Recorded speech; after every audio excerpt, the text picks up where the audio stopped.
నమస్తే. ప్రస్తుతం మనతో పాటు సీనియర్ జర్నలిస్ట్ జయదేవ్ ఉన్నారు. ఆయనతో మాట్లాడదాం. నమస్తే సార్. సార్, కొడాలి నాని చాలా రోజుల తర్వాత ప్రెస్ మీట్ పెట్టారు. ప్రెస్లో చాలా మాట్లాడారు. అందులో ఒకటి ఋషికొండ ప్యాలెస్ గురించి మాట్లాడితే, ఇంకోటి ఫర్నిచర్ గురించి మాట్లాడారు. అసలు ఏంటి సార్, ఇన్ని రోజుల తర్వాత బయటకు వచ్చి మళ్ళీ అదే ధోరణి పాటిస్తున్నారు కొడాలి నాని అని చెప్పేసి చాలామంది మాట్లాడుతున్నారు. మీరేమంటారు? అదే నేను చూశాను ఇంతకుముందే.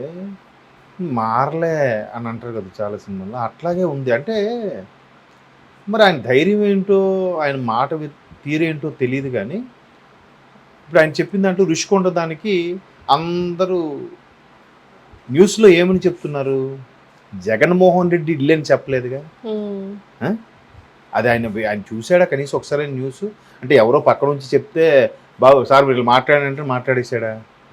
ఆయన ఏం చెప్పాడు, న్యూస్లు నేషనల్ మీడియా కూడా, అన్నబ్ గోస్వామి లాంటి వ్యక్తి కూడా జగన్మోహన్ రెడ్డి ప్రభుత్వ ఆస్తిని, ప్రజల సొమ్మిని ఈ విధంగా దుర్వినియోగం చేసి ప్యాలెస్ కట్టాడు. ఆయన ఉందామనుకుని కట్టాడా, లేదా గవర్నమెంట్ హైర్ అఫీషియల్ వచ్చినప్పుడు ఉండడానికని కట్టాడా, లేదా ప్రభుత్వ కార్యకలాపాల కోసం ఉపయోగించుకోవడానికి కట్టాడా అని అన్నట్టుగానే నేషనల్ ఛానల్స్తో పాటు లోకల్ ఛానల్స్ వరకు అన్ని దుమ్మెత్తి పోస్తున్నాయి తప్ప ఆయన ఇదని ఎవరు చెప్పలేదు కదా.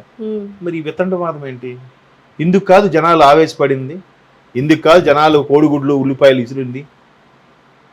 మరి ఎట్లా ఆయన ఎలా ఇంకా అంటే ఎక్కడైతే ఎందుకులే అమ్మాయిలు అంత కంపు చేస్తారా, మన పార్టీ మీద ఎంత నమ్మకం పెట్టుకున్నాం, మనకు కూడా జెండా పట్టుకుని మోసిన వ్యక్తికి కూడా మనకి కనీసం లబ్ధి దొరకలేదు, సెటిల్ అవుదామంటే ఏం అవకాశాలు రాలేదు అని నిరాశలో ఉన్న కార్యకర్తలు మరలా లాగడానికి, మరలా ఒరే బాబు మేము వెనక మేము ఉన్నామని చెప్పడానికి ఈ మధ్యలో ఈ స్టేట్మెంట్లు ఏమో అని అనిపిస్తున్నారు. ఎగ్జిట్ పోల్స్ అప్పుడు కూడా సజ్జల గారు లాంటి వ్యక్తులు ఏమని మాట్లాడారంటే, ఎవరయ్యా సర్వే మాకు మరి రెండేనెందుకు, మీరే మొత్తం తీసుకోండి, మాకు రెండెందుకు ఇస్తారు ఎంపీగా అన్నట్టుగా ఎటకారంగా మాట్లాడారు. మేమే వస్తాము అన్నట్టు. అంటే ఎందుకు? కౌంటింగ్ రోజు కౌంటింగ్ ఏజెంట్ల కోసం. అది కూడా మాట్లాడదు. కౌంటింగ్ ఏజెంట్ ఎవడు రాడు కదా, ఎవడు ఉండదు కదా. మేబీ అలా మాట్లాడారేమో అని కొంతమంది విశ్లేషకుల అభిప్రాయం. సో ఇప్పుడు ఈయన కూడా ఇప్పుడు మళ్ళీ అన్నగారు ఓదార్పు యాత్ర ఏదో స్టార్ట్ చేస్తామంటున్నారు కదా. ఓదార్పు యాత్రకి కనీసం జన సమీకరణ చెయ్యాలి కదా. అక్కడ ఎవరు ఉన్నా లేకపోయినా ఊరికి ఇలా అభివాదం చేసుకుంటూ వెళ్ళాలంటే ఇద్దరు ముగ్గురైనా ఉండాలి కదా, 100 మంది లేకపోయినా. సో అటువంటి కోసం మరలా మెల్లమెల్లగా వీళ్ళు వచ్చి వాళ్ళు మనలాగా వీళ్ళు ఇంకో ధైర్యం ఏంటంటే, మనలాగా వాళ్ళు కక్ష సాధింపు ఏం చేయలే అబ్బా. ఎందుకంటే ఒకళ్ళు చేసిన కక్ష మన మీద మనం ఎన్ని చేస్తే కక్ష సాధింపు మన మీద డైవర్ట్ చేసి వచ్చారే కాన్సెప్ట్ ఉన్నట్టున్నారు వీళ్ళు.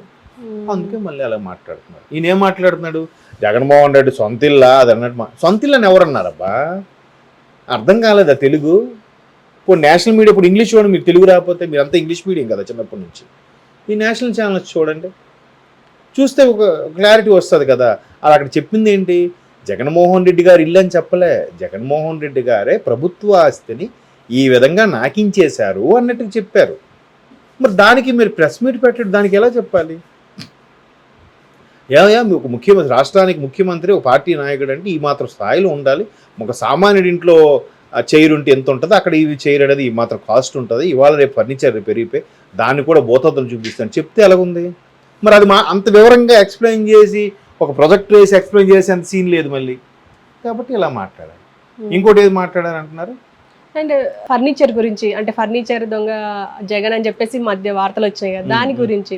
అంటే తనకు డబ్బులు మేము పే చేస్తాం, ఎంతనో చెప్పండి, అది ముష్టి ఫర్నిచర్ అని చెప్పేసి. మరి ముష్టిది అయితే వదిలియొచ్చు కదండి. మరి ఇది కోడెల శివప్రసాద్ గారికి కూడా ఎలా టార్చర్ పెట్టారమ్మా, ఫర్నిచర్ దొంగ అని అదే అని. ఆఖరికి ఆయన సూసైడ్ చేసుకుని చనిపోయారు అనుకుంటా. మరి అటువంటి టైగర్ ఆయన ఇది మీరు నర్సరావుపేట పరిసర ప్రాంతాలకు వెళ్తే, ఒకసారి నేను ఏదో ఆఫీస్ పని మీద వెళ్తే ఊరికే వెళ్ళి చూడడానికి వెళ్తే టీడీపీ ఆఫీస్ పక్కనే ఒక హాస్పిటల్ ఉంది. అది ఆయన కట్టించింది, డాక్టర్ కదా బేసిక్గా.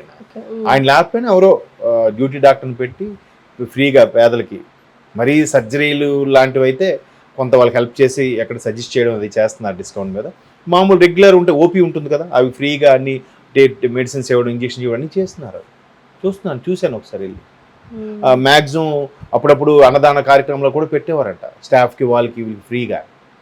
మరి అంత పేరు ప్రఖ్యాతులు ఉండి కోడెల శివప్రసాద్ అంటే టైగర్ అని ఒక పక్క బొమ్మ, ఆయన టైగర్ బొమ్మ పెట్టి ఆయనది ఒక పక్క ఇట్లా ఉంటుంది అనమాట, కళ్ళజోడు పెట్టుకుని ఆయన ఫోటో. అట్లాంటి ఆయన సూసైడ్ చేసుకున్న పరిస్థితి తీసుకొచ్చింది ఎవరు? ఎంతమంది ఉసూరుమన్నారు, ఎంతమంది ఏడ్చారు.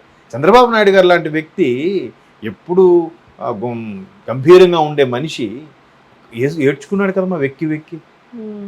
ఈ దేనికోసం ఇట్లాంటి వ్యాఖ్యల వల్లే కదా.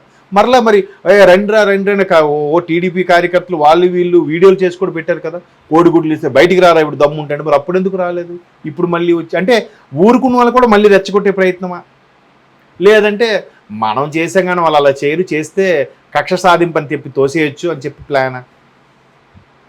కాకపోతే జనాల్లో ఉన్నాం మేము, మరి ఎట్లా మాట్లాడతారు? రేపు పొద్దున అసెంబ్లీకి వెళ్ళి మాట్లాడడానికి ఛాన్స్ లేదు, ఎలా చేయడవుడు, బయట ఏదో మాట్లాడాలి. ఆ మాత్రమేనా అబ్బా ఎంత జరిగినా గవర్నమెంట్ వచ్చినా ఎంత డేరింగ్గా మాట్లాడుతున్నాడో అనుకోవాలిగా. అనుకున్నప్పుడు కనీసం ఒక 2-3 కార్యకర్తలకైనా కొంచెం ఊతమిచ్చినట్టు అవుతుంది కదా. అదే వాళ్ళ ప్రయత్నంలాగా అనిపిస్తుంది తప్ప. మళ్ళీ ఇంకా చూసారా దీంట్లో కూడా ఆడు ఈడే, చంద్రబాబు నాయుడు గారు లేదు, ఏది లేదు, ఆడే ఈడే. ఆడేటి ఇలాగ అంటున్నాడు, వాడి 3000 పెన్షన్ల గురించి ఏదో మాట్లాడాడు ఆయన. సూపర్ 6 గురించి కూడా మాట్లాడారు. వీటి గురించి మాట్లాడండి రా బాబు అంటే గివ్వెన్ ఎందుకు మాట్లాడుతున్నారు అని. ప్రభుత్వం వచ్చింది, వీళ్ళు ప్రతిపక్ష హోదా కూడా లేదు కానీ ప్రతిపక్షంలో ఉన్నారనుకున్నాం.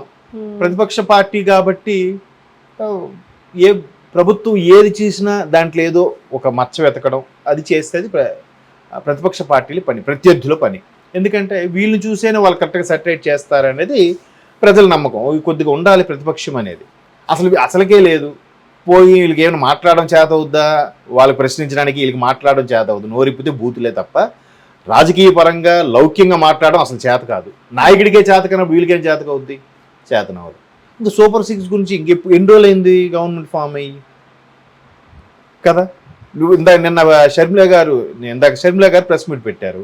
ఆవిడ ఎంత హుందాగా మాట్లాడింది, మేము అప్పుడే ప్రభుత్వం మీద ప్రెజర్ తీసుకుని ఆలోచించుకోలేదు, ఇంక ఇప్పుడే గవర్నమెంట్ ఫామ్ అయింది, దానికి టైం ఉంది, టైం చూసుకొని ఈలోగా వాళ్ళు ఎన్నికలకు ముందు లేదా మేనిఫెస్టోలో ఏవైతే వాగ్దానాలు చేశారో వాటిని ఫుల్ఫిల్ చేయాలని మనస్ఫూర్తిగా కోరుకుంటున్నాం. ఎస్పెషలీ పోలవరం స్టీల్ ప్లాంట్ ప్రైవేటీకరణ, అభివృద్ధికి సంబంధించిన కొన్ని విషయాలు ఉన్నాయి. అవి కానీ జరగకపోతే ఖచ్చితంగా మేము ప్రయత్నం ఏం చేస్తాం, మా పోరాటం ఏం చేస్తామని కూడా చెప్పింది. అది కదా రాజకీయ నాయకురాలు అంటే, అది కదా మాట తీరంటే. మరి వచ్చి అప్పుడే ఇవాళ సంతకం పెట్టావు, సాయంత్రం కల్లా పోలవరం పూర్తి అయిపోవాలి.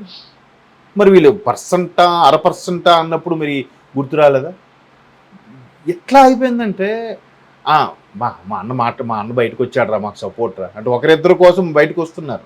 అక్కడ ఎంతమంది సపోర్ట్ వస్తారని తెలియదు. ఇంకా వీళ్ళలాగే అవతల పక్క కూడా ఆలోచిస్తే వీళ్ళగా రెచ్చగొట్టే వ్యాఖ్యల్లాగా మాట్లాడుతున్నప్పుడు ఇప్పుడు ప్రభుత్వం ఫామ్ చేసిన జనసేన టీడీపీ వాళ్ళు కూడా ఇదే ఆవేశంగా వాళ్ళు ఆలోచిస్తే ఏమవుద్ది? రాష్ట్రం రావణ కాష్టంగా తయారవుతుంది. మరి ఇవన్నీ రెచ్చగొట్టే వ్యాఖ్యలేగా. ఇప్పటికీ ముఖ్యమంత్రిని పట్టుకొని ఆడు ఈడు అని అంటున్నారుగా. మరి ఫస్ట్ ఈ కల్చర్ స్టార్ట్ చేసింది ఎవరు? ఏమనంటే మరి మా ముఖ్యమంత్రికి కూడా అన్నారని అంటారు ఒకప్పుడు. మరి అసలు కల్చర్ స్టార్ట్ చేసింది ఎవరు? సింగులర్గా మాట్లాడడం అనేది. ఒకప్పుడు ఎలా ఉండదు, ఏమయ్యా మీరు అది కాదా అని అనేవారు. ఇప్పుడు అది లేదు. ఆడు ఈడు, ఇంకేనది మరీ దారుణం, సన్నాసి, 420. ముందు పోనీ సూపర్ 6 అయితే చేస్తారో చేయరో. మరి ఈయన ముందు ఎన్నికల ముందు ఒక స్టేట్మెంట్ ఇచ్చారు కదా, ఈయన ముందు కట్టుబడమనండి.